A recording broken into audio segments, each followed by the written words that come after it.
Muy buenas noches, maestros y compañeros. Esta noche tenemos el honor de presentar la práctica número 3 en circuito de RC. Mi nombre es Jacinto López Brandon Javier. Mi nombre es Miranda Rodríguez Sergio. Mi nombre es Ruiz Aguilar Alan Michel. A continuación presentaremos la práctica.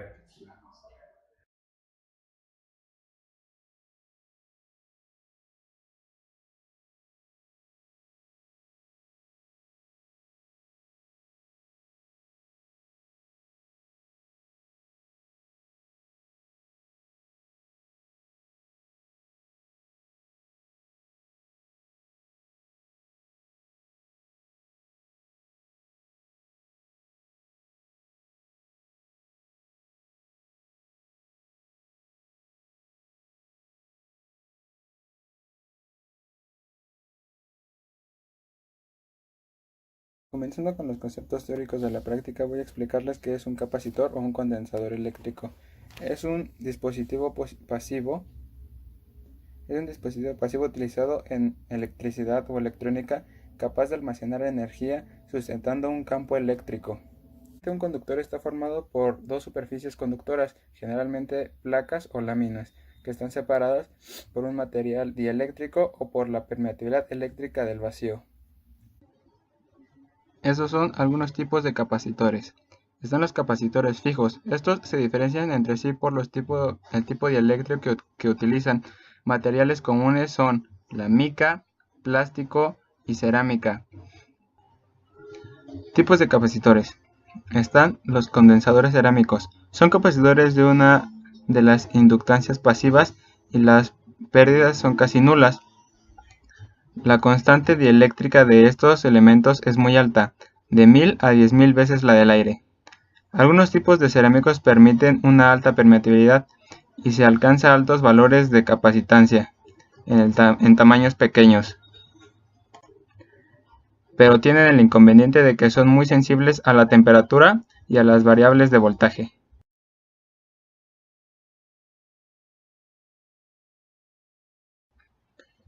Condensadores de mica. Capacitores que consisten en hojas de mica y aluminio colocados de manera alternada y protegidos por un plástico moldeado. Son de costo elevado, tienen baja corriente de fuga y alta estabilidad. Capacitadores de poliéster. Sustituyendo a los capacitores de papel, solo que el dieléctrico es el poliéster, se construyeron capacitores de poliéster metalizado con el fin de reducir las dimensiones físicas. Ventajas: muy poca pérdida y excelente factor de potencia. Condensadores electrolíticos. Estos capacitores pueden tener capacitancia muy alta a un precio razonablemente bajo. Tienen el inconveniente de que tienen alta corriente de fuga y un voltaje de ruptura bajo. Son polarizados y hay que tener cuidado a la hora de conectarlos, pues pueden estallar si se conectan en la polaridad inversa o invertida. Se utilizan principalmente en fuentes de alimentación. Condensadores de tantalio. Son polarizados, por lo que hay que tener cuidado a la hora de conectarlos. Diagrama fasorial de un capacitor. Los diagramas fasoriales son usados para representar en un plano complejo las relaciones existentes entre voltajes y corrientes fasoriales de un determinado circuito. Para representar cualquier voltaje o corriente en en un plano complejo más bien, es necesario conocer tanto como su magnitud como su ángulo de fase, y de esta manera poder realizar operaciones entre ellos, como puede ser la suma o la resta. Otro uso de los diagramas fasoriales es la representación en el dominio del tiempo y la frecuencia, es decir, que sobre un plano se pueden representar las magnitudes como es la corriente, el voltaje, la resistencia, el inductor, una inductancia, una capacitancia, etcétera, etcétera. En el dominio de la frecuencia del tiempo también se pueden realizar la transformación necesaria. En este caso hablamos del capacitor. Este ángulo de fase va a ser a menos 90 grados. Desarrollo experimental de la práctica. Al empezar la práctica, conectamos tensión a las entradas del transformador y conectamos las puntas del osciloscopio a las salidas del mismo. Ojo, la parte negativa de las puntas se conectaron a la fase del transformador. Todo esto para ver si el osciloscopio y el transformador funcionaban de una manera correcta. Con ayuda del multímetro medimos los valores capacitivos y resistivos de los materiales. A estos valores los llamamos como valores reales. A continuación conectamos el circuito de acuerdo a nuestro diagrama.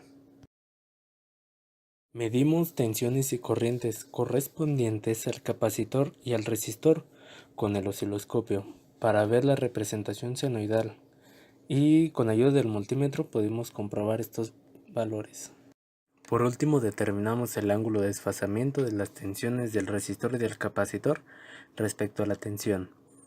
Con esto llegamos a la conclusión de que entre el resistor y la corriente hay un ángulo de desfasamiento de 0 grados, y del capacitor con respecto a la corriente hay un ángulo de desfasamiento de 44.5 grados.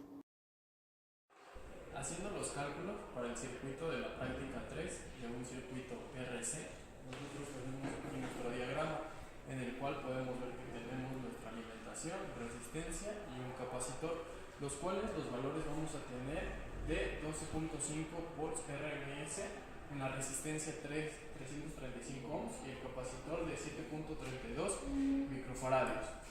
Para esto primero tenemos que sacar la capacitancia que tiene el capacitor, la cual nos da un valor de 362.66 con menos 90.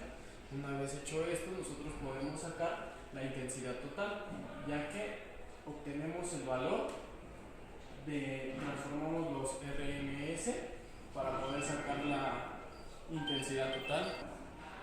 Una vez que ya tenemos la intensidad total, vamos a ver que nos da un valor de 0.035 amperes.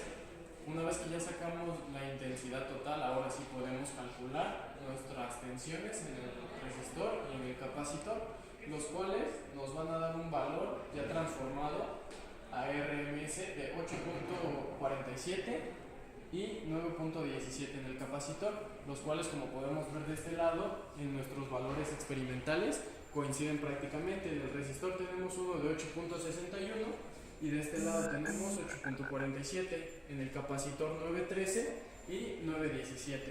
Ahora bien, para el ángulo de desfasamiento, nosotros observamos en el osciloscopio que la onda se desfasa del capacitor con respecto a la tensión total en 44.2 grados. Y si nosotros lo hacemos de este lado, que es el ángulo que tenemos en el capacitor, le restamos el que tenemos nosotros en nuestra tensión, vamos a obtener una diferencia de 42.75, lo cual coincide el ángulo de desfasamiento calculado con el experimental. La realización de la práctica fue muy sencilla, gracias a los conocimientos que ya tenemos del osciloscopio, puesto que solo utilizamos para realizar los cálculos, para observar los valores medidos que tuvimos en la práctica y colaborar con nuestros cálculos. De esta práctica entendimos cuál es el correcto funcionamiento de nuestro capacitor y la función que tiene en nuestro sistema. De igual forma entendimos hasta cierto punto la peligrosidad que puede llegar a tener este elemento, ya que almacena energía, y al tener la energía almacenada puede darnos una descarga en cualquier momento si nosotros juntamos las terminales, por lo que debemos de tener cuidado al momento de manipular este tipo de elementos eléctricos.